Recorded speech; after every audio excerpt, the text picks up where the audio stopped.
Hello and welcome survivors to another episode of the Streamcast. I'm Ducky Warrior from Red Shield Games, and today we're going to take a look at the changes of video gaming throughout the years.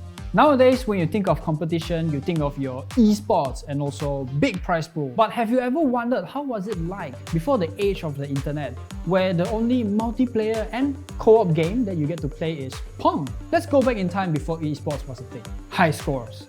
Back then, everyone was hell-bent on completing a game and getting high scores.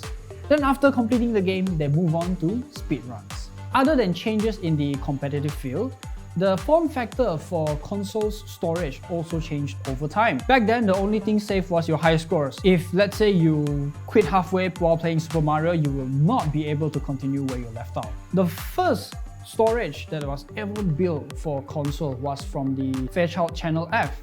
It's like a RAM stick-like looking ROM. Then after that, we have your Game Boy's bulky cartridges. Then you have your CDs, your DVDs, and your Blu-rays. Storage for your game consoles like your PS4 and your Xbox is mainly hard disk drives or solid-state drives. Moving on to the graphics section. With modern technology, game engines nowadays are able to render things ultra-realistically. That wasn't the case in the past. Like remember in 1979, where Asteroid just came out, the graphics that it had during the time was called vector graphics.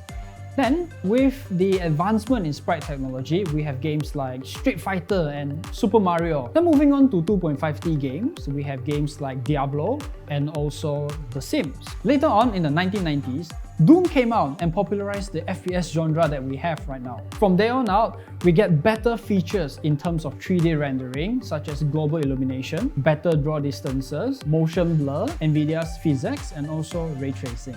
The improvement of game engines and graphics allows games to move on from single-player games to your local co-op game like Pong, and then to MMOs, and lastly to the metaverse and beyond. We sure come a long way.